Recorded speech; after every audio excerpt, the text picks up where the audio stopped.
เซปนอยู่ระดับทฤษฎีการเมืองการปกครองระยะสั้น45 วันสุดที่ 3ให้พนักงานหลักแหล่งนำพาคุ้มครองอ้อมข้างเมือง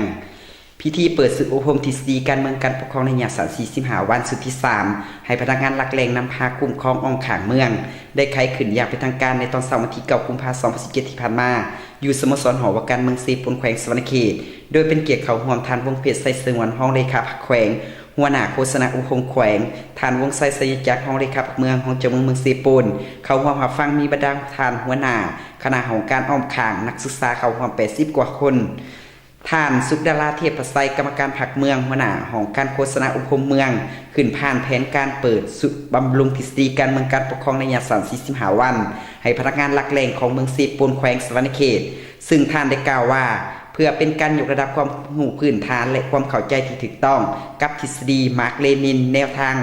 แนวคิดเปลี่ยนแปลงใหม่ของพรรคก็คือการสืบต่อสร้างและเสริมขยายระบอบประชาธิปไตยประชาชนลาวตามเส้นทางสังคมนิยมให้มีความรู้และความเข้าใจอย่างลึกซึ้งเกี่ยวกับคาดหมายสู่ชนและทิศทางหน้าที่จุดสุ่มในแต่ละด้านที่วางออกในมติกองประชุมใหญ่ครั้งที่ 10 ของพรรคเพื่อนำไปจัดตั้งปฏิบัติให้ปรากฏผลเป็นจริงและเป็นการช่วยให้ผู้เข้าเรียนได้ปรับปรุงทัศนลักษณ์มันส้นสั้นอย่างถูกต้องมีคุณสมบัติศีลธรรมปฏิวัติมีความรู้เป็นเอกภาพและปฏิบัติถูกต้องตามแนวทางนโยบายของพรรคตามสภาพการและเงื่อนไขตัวจริงของแต่ละแนวการพร้อมกันนั้นก็ช่วยปรับปรุงแบบแผนวิธีเหตุเวียกของตนให้ดีกว่าเก่าประกอบส่วนให้คะแนนการมีกำลังแหงเพื่อปฏิบัติหน้าที่เวียกงานของตนให้มีผลสำเร็จเป็นอย่างดีจำนวนผู้เข้าร่วมเรียนทั้งหมด70 คนสำหรับเอกสารที่นำมาเปิดเรียนครั้งนี้รวมมี2ภาคใหญ่คือภาคทฤษฎี4วิชามีวิชาประวัติศาสตร์ลาวประเทศลาวคนลาววิชาความรู้พื้นฐานเกี่ยวกับปรัชญาวิชาความรู้เกี่ยวกับเศรษฐกิจการเมืองวิชาลัทธิสังคมนิยมวิทยาศาสตร์ของชนชั้นกรรมกรรวมมี21 บทและภาคแนวทางการเมือง3วิชามีวิชาเส้นทางขยายตัวของประเทศเฮาสร้างระบอบประชาธิปไตยประชาชนตามเส้นทางสังคมนิยมวิชาความรู้พื้นฐานเกี่ยวกับการก่อสร้างพรรคประชาชนปฏิวัติลาววิชาพื้นฐานความรู้เกี่ยวกับกฎหมายและการบริหารของสปป.ลาวรวมมี21 บทกำหนดการเรียนแม่น45 วันรวม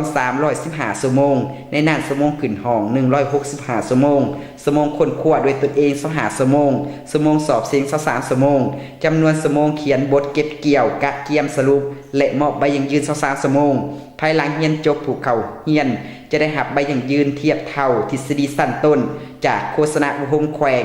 จากนั้นทานวงเพชรไซสงวนก็ได้ให้เกียรติขึ้นโอลมและให้ทิศเงียงทางแก่พิธีดังกล่าวเรียกห้องมายังนักสมณกรนักศึกษาที่เขาเฮียนตั้งใจฝึกศึกษาทำเฮียนกำเนิดแนวทางนโยบายของพรรครัฐระเบียบกฎหมายเอาจะใส่ปกปักรักษาและสร้างสาพัฒนาประเทศชาติให้เจริญศรีวิไล